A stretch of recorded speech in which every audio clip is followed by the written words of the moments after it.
Today on Dr. Phil. Jim choked me, slammed me. You know exactly how I'm going to react. His rage is destroying their family. You said that you do hit the kids, but I don't kick across the room. Is he a bully? I don't have a perfect memory of what happened. Do you remember anything? Because everything I've asked you, I don't recall. I'm not sure. Or do they both love the drama? He'll punch you or hit you or slap you. 15 minutes later, you're cuddling up on the couch watching TV. Let's do it. Have a good show, everybody. Here we go. I hate to see people suffering, and you've hurt long enough. Stand by, Dr. Phil. Wilson, take I'm going to get you the help that you need. In 5, 4, This is going to be a changing day in your life.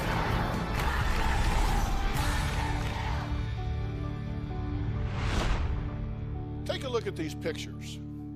They are photos of the bruises given to my desk, Caitlin, at the hand of her husband.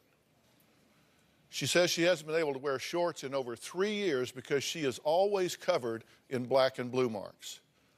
Caitlin says her husband, Jim, punches her, kicks her, and slaps her, throws her around like a rag doll on a regular basis.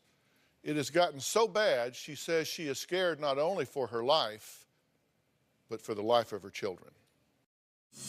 I couldn't tell you how many times Jim's punched me, kicked me, slapped me, choked me, slammed me, thrown things at me. When it gets really bad, he throws me around like a rag doll. If you picture a dog with a chew toy shaking his head, that's pretty much what it's like. I'm afraid that he could actually kill me or my kids.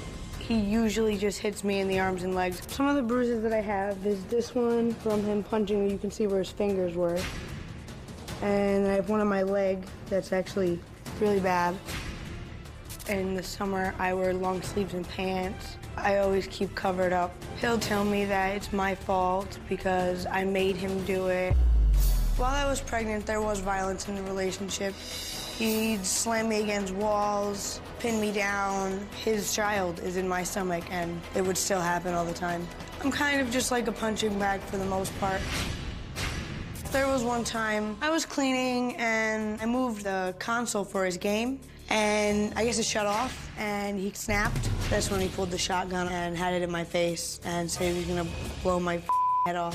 I truly believe that he was capable of killing me that day. 20 minutes to a half hour after we have the blowout, and we're sitting there cuddled up watching a movie, or I'm making him dinner and doing his laundry and acting like nothing ever happened. I know it's crazy.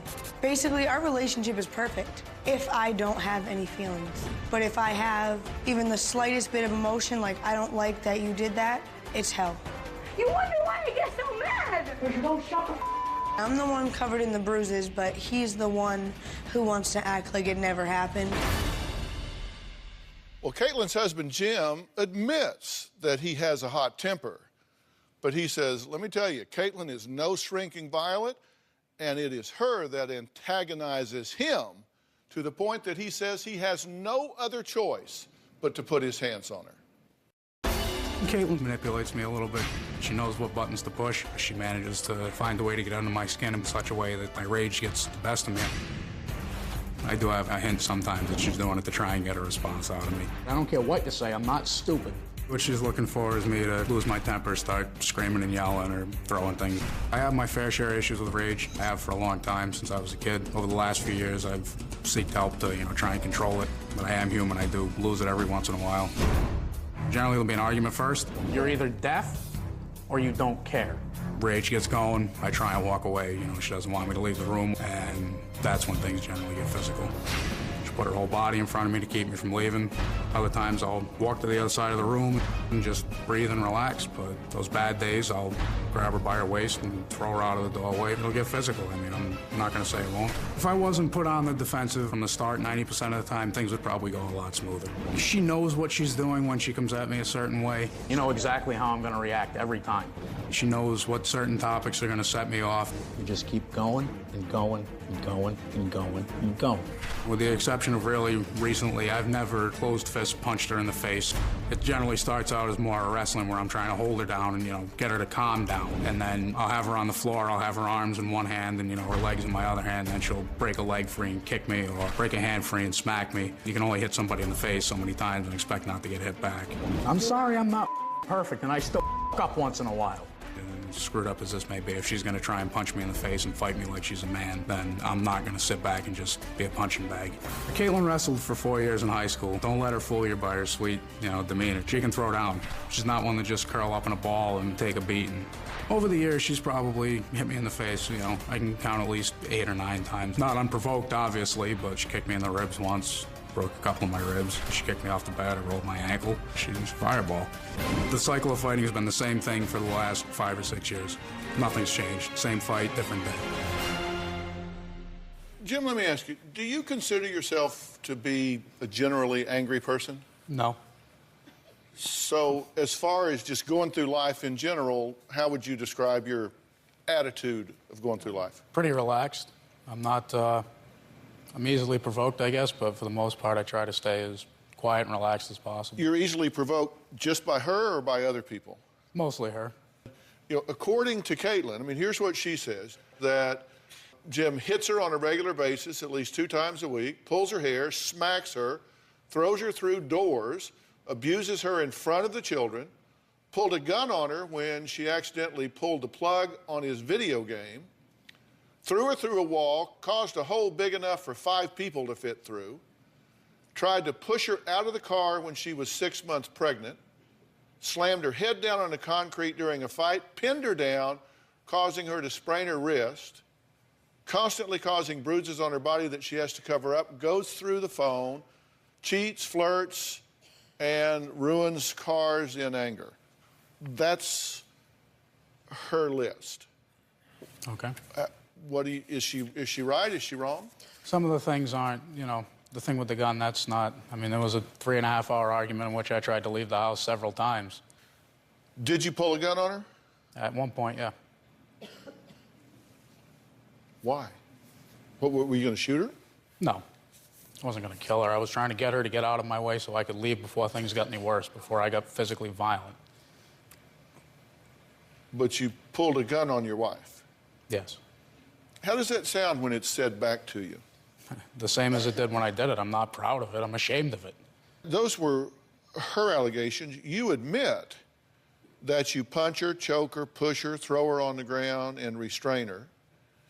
You admit that you pushed her down and caused a miscarriage. Yep. Why is that okay with you? When I'm in therapy back home, I have been for the last few years to try and control this. He says that you yell, that you nag, you push his buttons, won't let him walk away if he tries to walk away. He says you start fights by bringing up the past, that you hit and slap him in the face. You don't listen when he tells you, look, let me calm down, that you're unappreciative of what he does, that he supports you, pays the bills. You're unaffectionate, no sex. You snoop in his phone, you get upset about the fact that he watches porn and just basically doesn't mind your own business.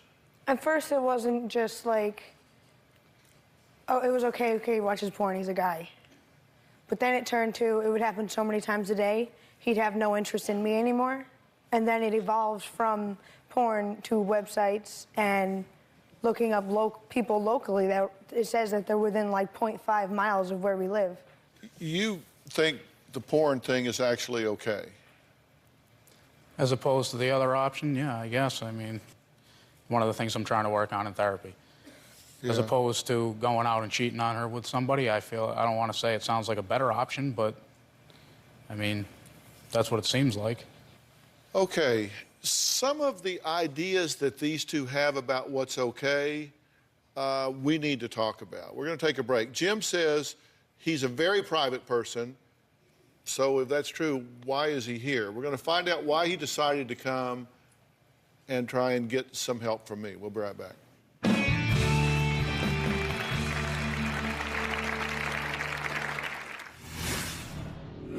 My wife and my mother would both sit there and, I don't even think you understand how scary you are when you get like that.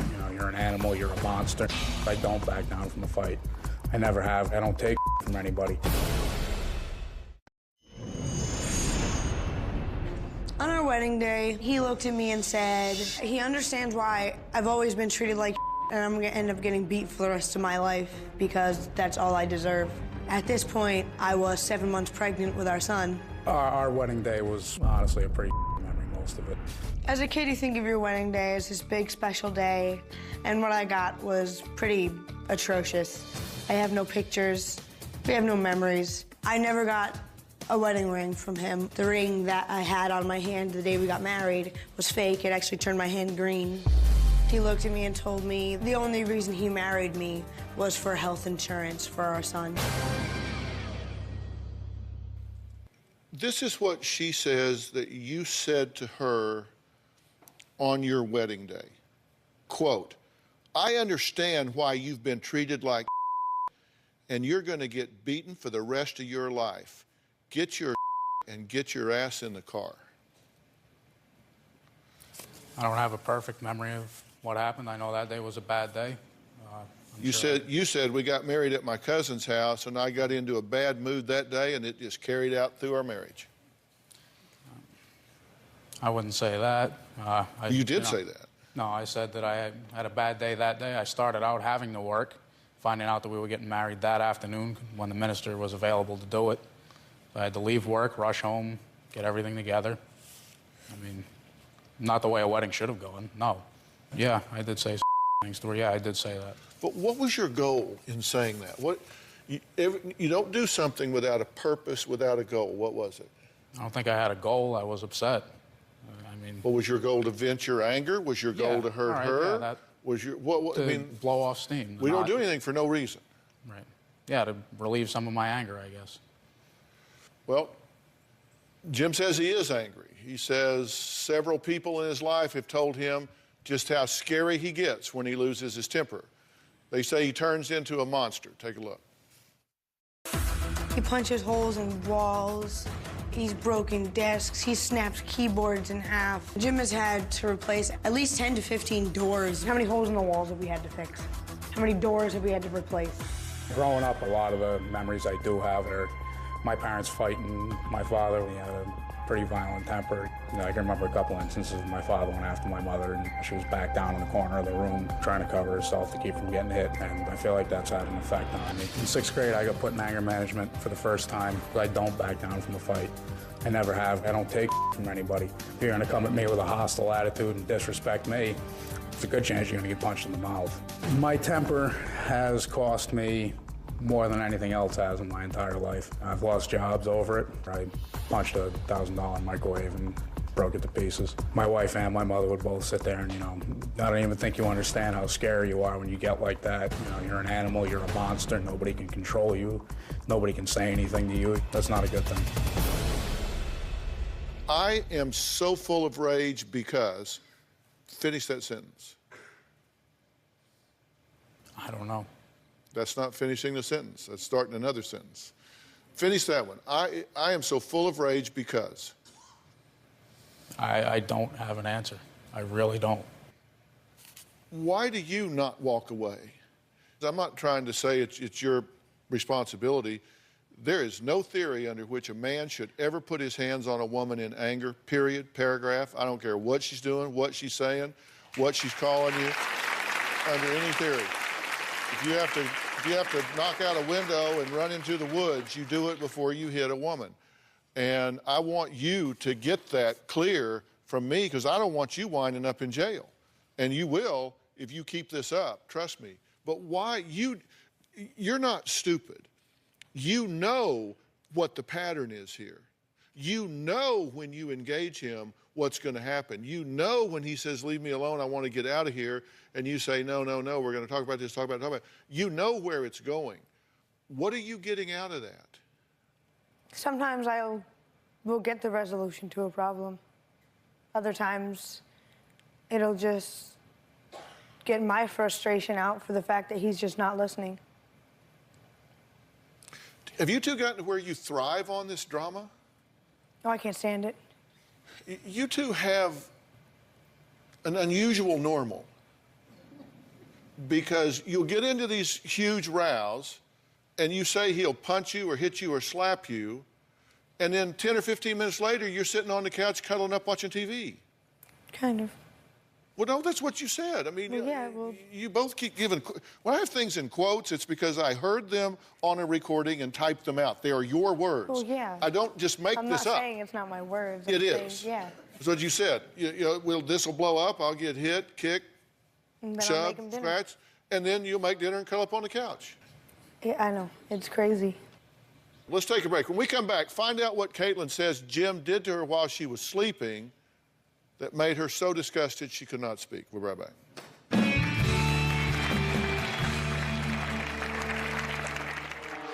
If I'm watching porn, I don't understand where there's a problem. I'm not getting it home. I could be out sleeping around, but I'm not.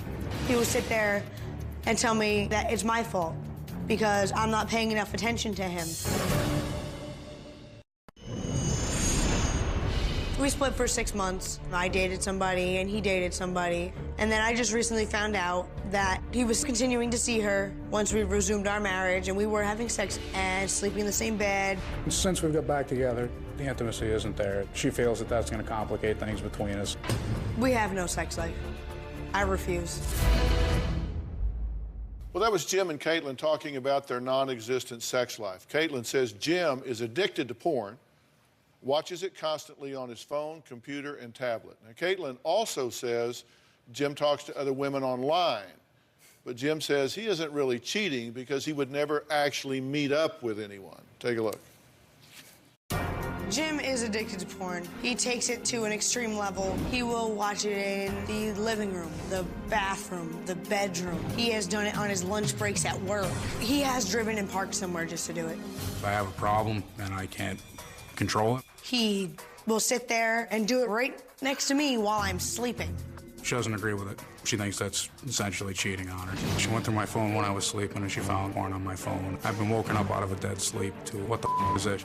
He had watched porn on the tablet. There are games on there for our daughter, and she comes running up to me saying, "Mommy, Mommy, boobies." And I look down, and there's an active porn video playing, and my daughter just saw a whole bunch of very nasty things. If I'm watching porn, I don't understand where there's a problem. I'm not getting it home. I could be out sleeping around, but I'm not. He also does adult dating sites. He would have a profile saying that his wife's just not good enough. I don't think that I really felt I was doing anything wrong because I never meet up with anybody. He would take a picture of his private areas, put them online, and tell me that I made him do it. And I believed him. Okay, now, given the history here, are y'all puzzled about why you don't have a sexual relationship? No. I mean, I get it. you don't want to, like, get punched and then go hop in bed, right? I mean, that's not consistent. Yeah, it's that more than just flow. physical. He would sit there and call me fat or something, and there was one day that he told me that stretch marks are disgusting. And I've had 2 kids, so when I started getting them with my daughter, I freaked out, and then he'd get upset if I didn't want to have sex with him 4 hours later. What is this video he took of himself when you were asleep? I told him that I was in pain because I had a car accident in May, so took a muscle relaxer and I went to sleep, and then the next morning he showed me a video of him doing things in my face while I was sleeping.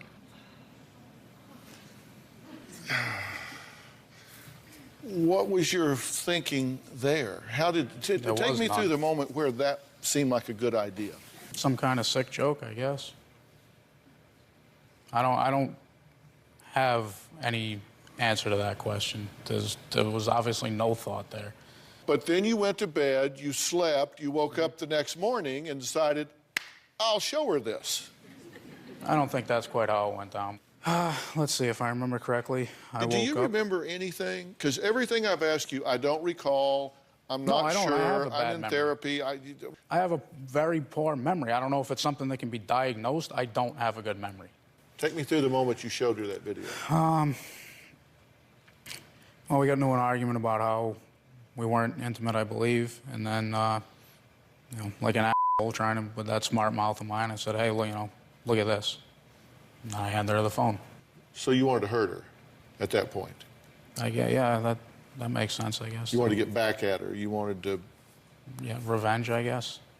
And how did you react when you watched that video? Tears came to my eyes. I felt disrespected. I felt like nothing. What did you say to him? I don't really think I said anything. I just kind of threw the phone back on the bed and just walked away. And just said I couldn't believe that. What did y'all talk about next after that? Because I was kind of thinking that would really like dry up the conversation. I don't know. We didn't talk for a how do few you hours. start another conversation after? Pass the butter? What do you...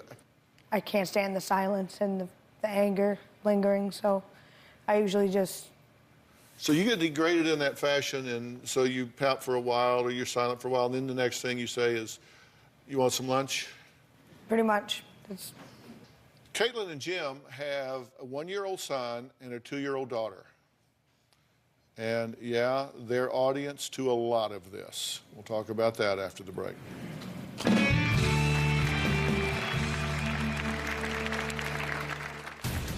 I have seen Jim hit both of the kids. The first time he ever put his hands on my daughter was when she was about 6 months old, and he smacked her, and she had fingerprint welts on her wrist. Our son is almost as afraid of their father as my daughter is. The last thing I wanted to come home to was 2 kids screaming and yelling.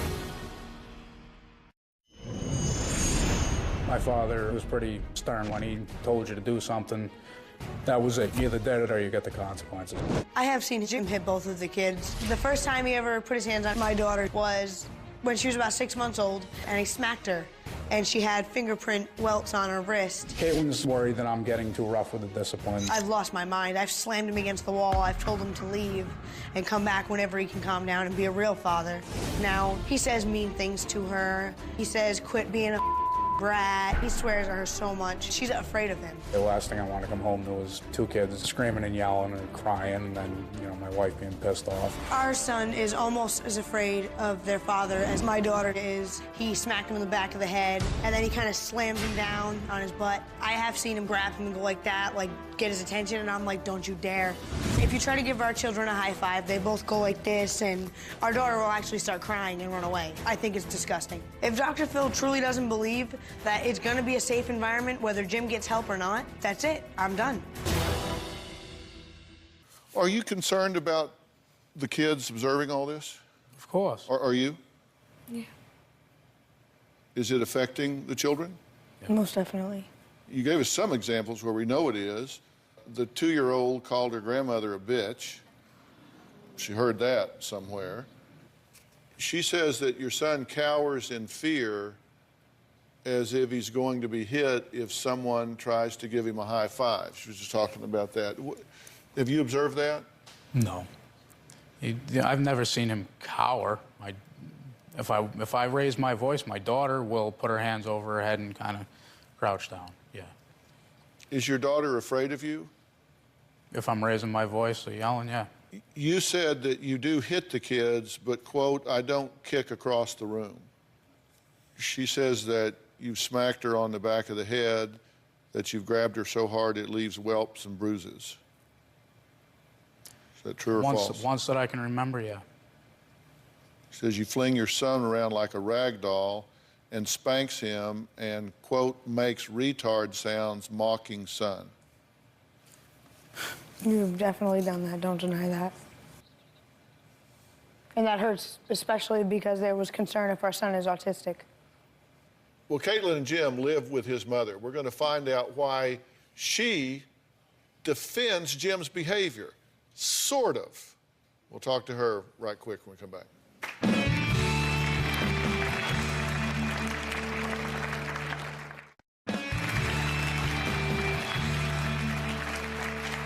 Well, Jim and Caitlin currently live with Jim's mother, who feels like she is stuck in the middle between the two of them. Caitlin says she hates living there. Take a look.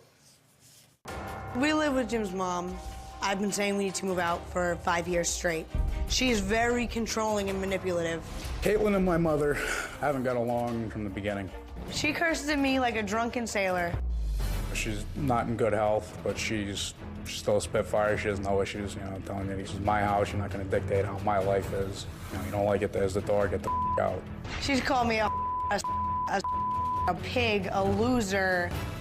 Jim's mother has emphysema and she's on oxygen. She would tell me that she couldn't stand me and that she couldn't wait for her son to take the kids out of the house so she could blow the house up with me in it. She's smoking next to a free-flowing pure oxygen tank and it says highly flammable and explosive on it. They argue and fight constantly. They pretty much hate each other's guts. If they could get away with murder, they would kill each other and not think twice about it. I mean, I don't want to go home and get dragged in the middle of that. I just assume sleep in my car where it's peace and quiet and get a good night's sleep. Well, Donna is actually on the phone right now because I added her to the conversation because I want as much insight into what's going on as possible. Donna, are you there? Yes, I am, Dr. Phil. Okay, now, you're living in the middle of a war zone, right? Oh, yes. And this is your house. Yes. Now, I read everything that you said, and you don't really defend Jim's behavior. You think that he is angry and volatile, but you think Caitlin does antagonize him, correct? There are times when she keeps pushing and pushing, and there have been times when he's tried to walk away, and she wouldn't let him. But you also said they were equally accountable. Yes, they are. Why do you think your son, let's take Caitlin out of it, because he didn't just get angry when he met her, correct? No, he's had a temper. Why do you think he's so angry?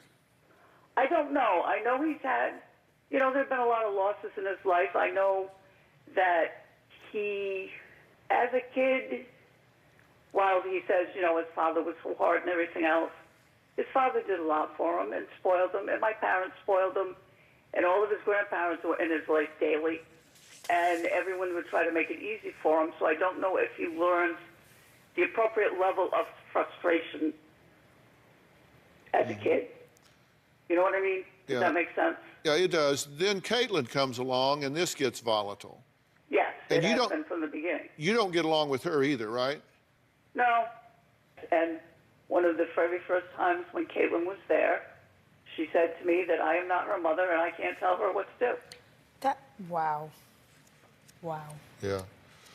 Well, she's right. You're not her mother, but she is living in your house. But what's your dream outcome here, Donna? What would you like to see happen? My dream outcome would be that whether they stay together or they live apart, that they somehow put their animosity aside to be good parents to those kids. Donna, last question. Are you concerned about the impact on your grandchildren? Of course I am. You recognize... I don't want them to grow up thinking that this is normal. Yeah, me neither. Okay, we have to take a quick break. When we come back, I'm going to tell Caitlin and Jim what I think they need to do for themselves and for the sake of these two young children. I'm going to get very specific. You're not going to have to guess at what I think needs to happen here, okay? We'll be right back.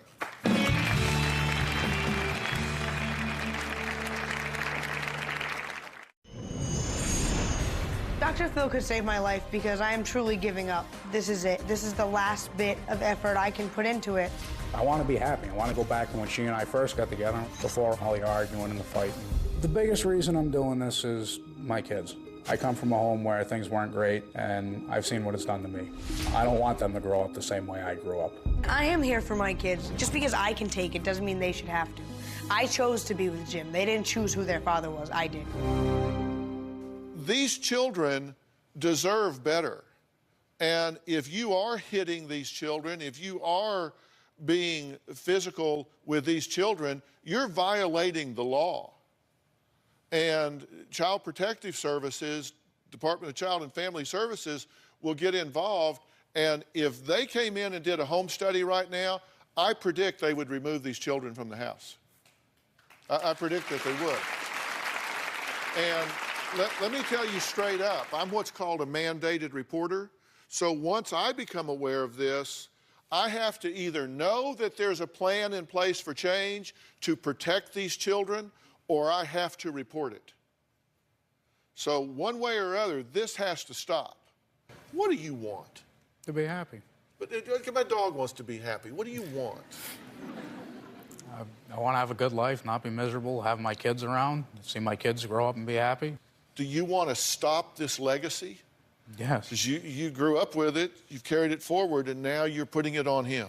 It's got to stop. It has to. I'm not going to ruin my son over it. But you are. It's not too late. It's never too late. You can change this right now. Every situation needs a hero, and it can be you in this situation. You got to wake up every day and figure out a way that that little boy and that little girl think they won the daddy lottery. You need to not be living in your mother's house. You probably don't need to be living together right now because you cannot keep the peace, and you are abusing these children by putting them in the middle of a war zone like this, and that needs to stop. You have one mission in this life, and that is protect and nurture those children. You're not doing that in this situation where you're yelling and screaming. You're not doing your job, Mom. I have some ideas about what needs to happen here. You two people need to focus on yourselves, and I am going to help you to do that. We're going to talk about that when we're finished here, okay? If we put some plans in place to change this, will you immerse yourself in it? Yes. You will. 100%. And you will. Yes. And you realize this has to stop. Yeah. And I got to be comfortable that there's a plan in place. I've been watching your show for years just to get the tips to do it myself, but... Yeah, well, it doesn't speak much for my show because you... It did work. Some of it did work. But then he wouldn't listen to me. He said, How about you? You been watching? Recently. That's why he agreed to come That's here, why is I because he actually agreed to come believed out. it, because all the things that I'd been saying I got from your show, he saw you say for yourself, like the pancake thing. No matter how flat you smush a pancake, there are always two sides.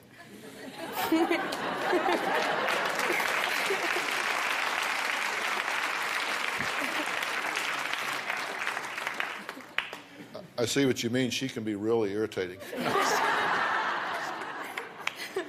We're going to talk about this and put a plan in place, okay? All right. When we come back, a really big announcement, so big I need my wife Robin's help. As you know, she has made it her mission to support women just like Caitlin who are in violent situations in their home. That's why it's so very important for you to stick around. We'll be right back.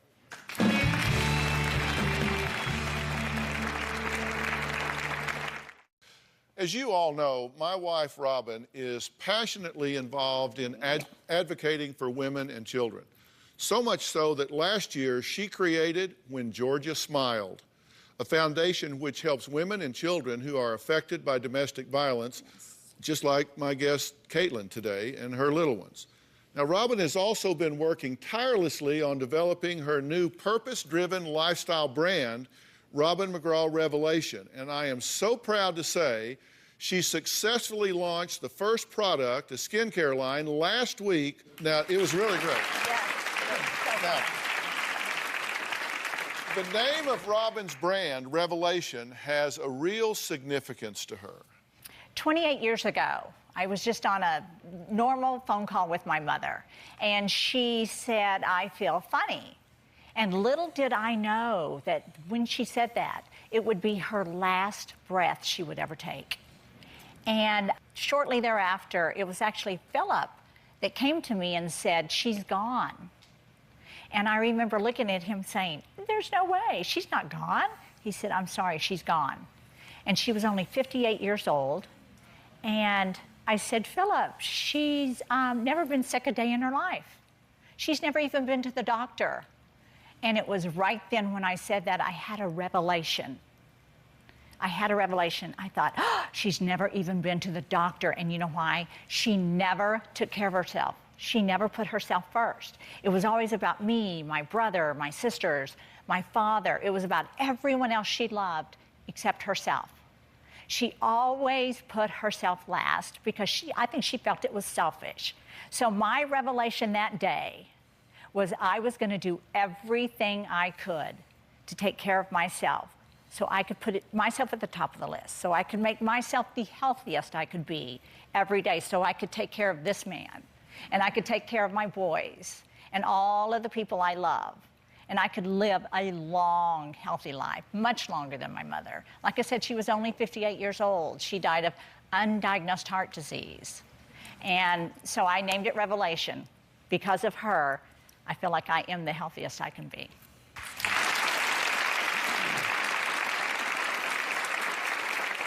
There's a secret ingredient that really makes your skincare line unique, right? Yes, it is. So when I set out to make my skincare line, the first product launched under this lifestyle brand, I said to the team of experts that I think are brilliant, I want something exclusive to the skincare line. I want to be able to give this to the women out there because it is my goal to inspire these women to have their own revelation. I want all women to believe that they deserve to put themselves first. So we came up with an exclusive ingredient called the Floracell Complex. And I have to tell you, I found the start of this exclusive ingredient in a flower called the Edelweiss. Now this flower, you might recognize from The Sound of Music. And it grows in the Swiss Alps. And a little secret, I tested everything on him. I know. Yeah, I'm like a lab rat because I've got a lot of, I have a high forehead, I admit it. Yes, he was a very willing subject, but let me tell you, I really wanted to make this simple. I am starting with 5 products, but the first 3 is a 3-step program. Cleansing, scrubbing, and hydration, because I think those are 3 very important steps for a woman's skin. Now, if you at home want to experience just what Robin is talking about, you can go to robinmcgrawrevelation.com, where you can find these amazing products and much, much more. So you'll see it all right there. And I also want to announce that I have a brand new lip gloss collection to celebrate the launch of this skincare line, and I cannot wait for everyone to try it. It's just beautiful. It has a very high shine to it. The colors are all of my favorite. In fact, I'm wearing one today. What I really love is I named this lip gloss collection Avery Lasting Love. And I think you know Avery is our granddaughter. Oh God, look at her. So yes, it's a collection with 4 colors. I've named each color the Erica, I'm wearing that today, the Elizabeth, the Georgia, and the May. The first one you're releasing is Erica, right? The first one, yes. Okay, Erica. and I don't know much about lip gloss, but what I do know about is that I'm proud to announce that 100% of the net profits from Robin's lip gloss line are being donated to When Georgia Smiles, which will directly help those affected by domestic violence. But I do have one more announcement, and that is that everybody in the audience is going home with Robin McGraw Revelation 30-Day Skincare Kit.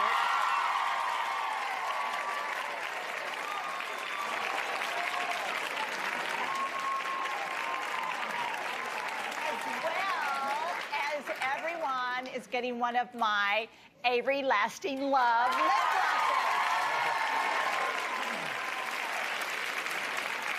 Now, if you at home want to help those in need, go to robinmcgrawrevelation.com for more information, as well as information about how to purchase the new skincare line and her Avery Lasting Love lip gloss. And I'm so glad about that lip gloss because that funds shelters and helps with women, so it's 100% of the profits, right? 100%. Great. All right, listen, I want to thank all of my guests today, and if you or someone you know is the victim of domestic violence, please pick up the phone and call National Domestic Violence Hotline at 800-799-SAFE. That's 1-800-799-7233. We'll see you next time. Thanks, everybody.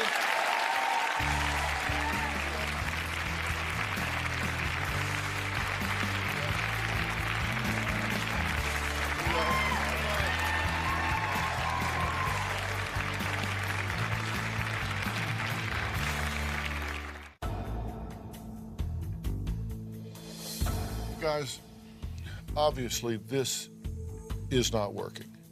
There is a program in Tennessee called On-Site, and this is a retreat that you can either attend individually or as a couple. And I want to make that offer to the 2 of you as our gift to you. You need to call Time Out and get an intensive program where you can truly learn to be okay with yourselves and as a couple. I think it will change the course of your family. Fair enough? All for it. Okay. Thank you. All right. Deal? Thank you.